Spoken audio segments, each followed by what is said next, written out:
Hey everyone. In this last quick video, I just want to add a few additional notes on kind of using words and word counts or word percentages as predictors, as we have done in this author identification task, right?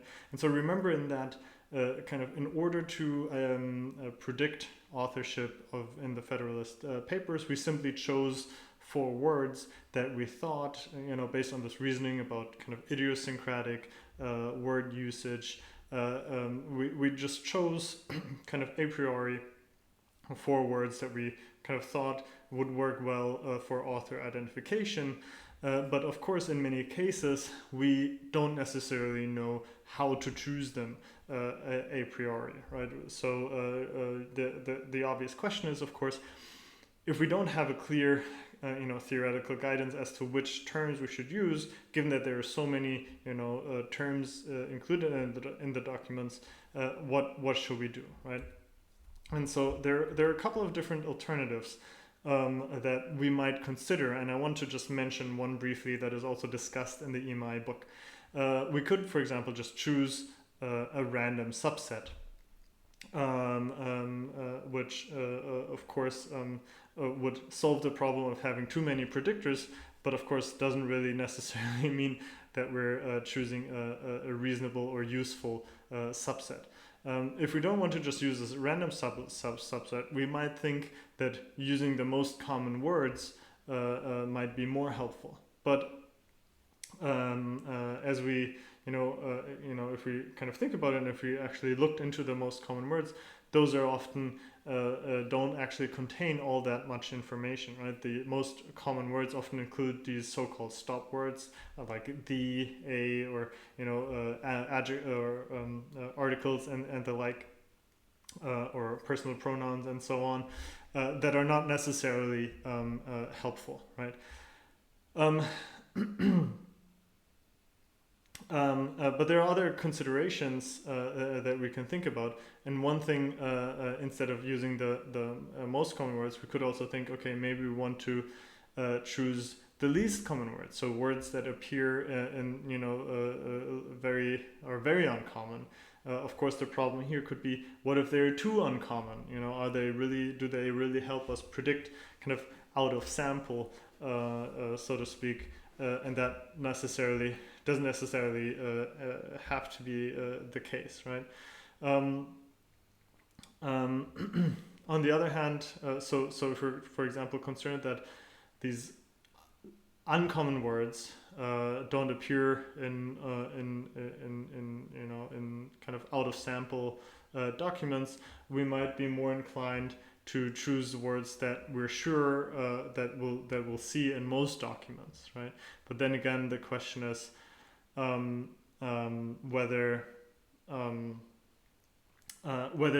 the words that are appear across all documents actually contain any meaningful information to distinguish documents, right?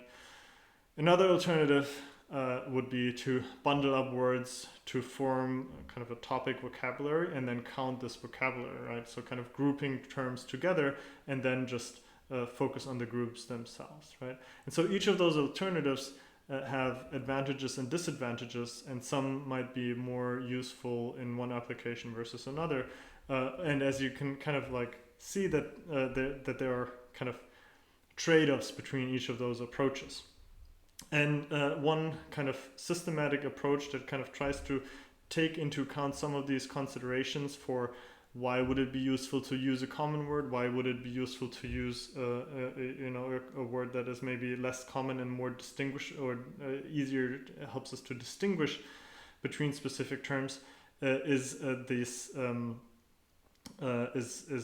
what is called TF-IDF. Okay, and so this is a systematic approach from computer science, which kind of is based on the argument that good informative predictor words that are included in the documents should be frequent, but they shouldn't be too frequent, right? They should be frequent in a document, but they shouldn't appear across all documents, right? So kind of the trade-off here is to find words that appear frequently, so they're not too rare that they don't help us predict anything, but they also should help us distinguish between documents. So they should occur only in a few number of documents, so there's more information about them.